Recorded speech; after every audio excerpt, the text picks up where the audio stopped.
થાય પછી રમીએ, પછી ઘરે જઈને દફતર ઘરે મૂકીને આવીને પાછા આવીને રમીએ. રમવામાં મજા છે કે નહીં? મારી શિક્ષકોને ખાસ વિનંતી છે કે રમવા દો છોકરાને. અને તમારું કામ શું? શિક્ષકોનું કામ શું?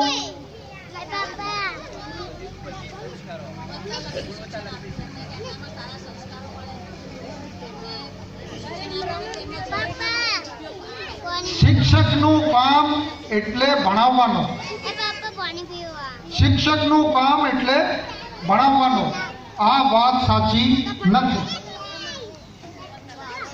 શિક્ષકનું કામ છોકરાઓ શીખવે, આ બાબતને સહેલી બનાવો. છોકરાઓ શીખે છે કે નહીં, મુખ્ય વસ્તુ આ છે. તમે કેવા ભણાવો છો આ ઇમ્પોર્ટન્ટ છે જ નહીં. આપણી મુશ્કેલી શું છે? શિક્ષકના કામ એટલે છોકરાઓને ભણાવો, આનાથી કાંઈ મળવાનું નથી. છોકરાઓ શીખે છે કે નહીં આ અગત્યનું છે. કોઈ છોકરા ચિત્ર દોરીને શીખે, કોઈ છોકરા ધાબા ઉપર ચડીને શીખે, કોઈ છોકરા અહીં ઉભા રહીને શીખે, કોઈ ઝાડ ઉપર ચડીને શીખે, કોઈ દોડી દોડીને શીખે. આપણે શું કરીએ છીએ? બધા ક્લાસરૂમમાં એક લાઉન્ડમાં સરખા બેસી જાઓ અને હવે ભણો. આ પદ્ધતિ લગભગ ચલાવવામાં આવે છે, પણ આનાથી કંઈ ખબર પડતી નથી. હું તમને કહું, હું જ્યારે શાળામાં હતો તો સૌથી વધારે મારા પપ્પાને આ ચિંતા હતી કે આ છોકરા આખા દિવસ રમ્યા જ કરે. આખા દિવસ રમે એટલે કરશે શું? પણ મારા મગજમાં ચિંતા એટલા માટે નથી કે પરીક્ષા થાય ને મને બધું આવડતું હોય. તમારે સવારથી સાંજ સુધી ગોખો, લખો, પછી યાદ કરો, પછી લખો અને પછી પરીક્ષા આપો. આ ભણતર નથી. બીજી ટૂંકમાં એક વાત કરવી છે કે આ બધા છોકરાઓમાંથી ઇન્ટેલિજન્ટ છોકરાઓ કેટલા? 15% કે 20%? હા, 50-60% ઇન્ટેલિજન્ટ. અને બાકી ડોબા જેવા કેટલા? ડોબા જેવા કેટલા? ડોબા જેટલા હોય તો શિક્ષક હોઈ શકે ને આપણે હોઈ શકીએ. આ બધા પરમાત્માની સંતાનો છે. આ ક્યારે ડોબા જેવા હોઈ શકતા નથી. આપણે એને ઓળખી શકતા નથી.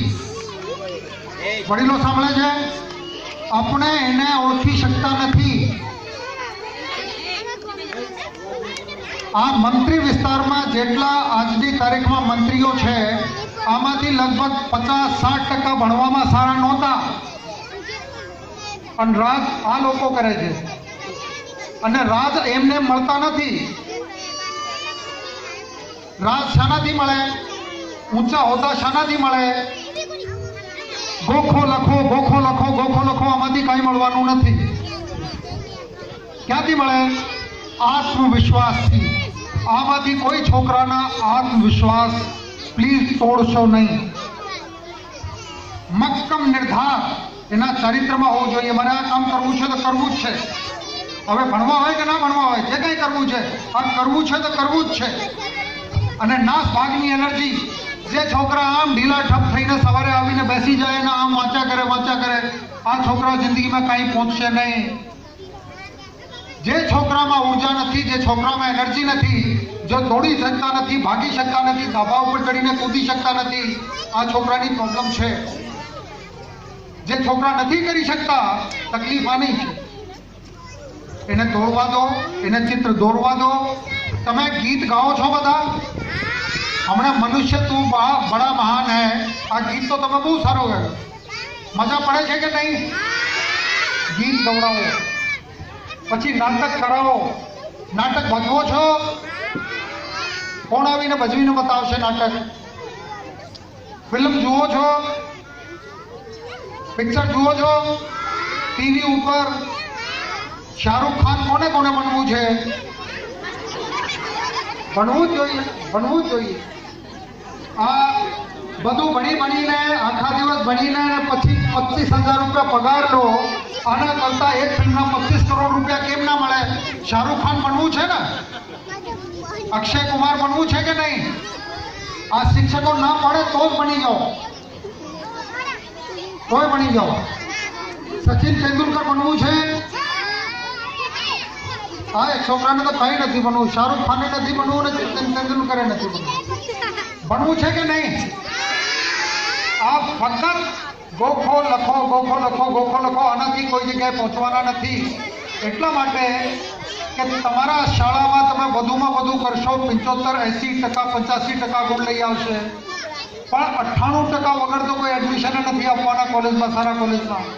આના અર્થ છે કે આ છોકરાઓને શીખવા દો, લખતા આવડી જાય, વાંચતા આવડી જાય, ગાતા આવડી જાય, બોલતા આવડી જાય.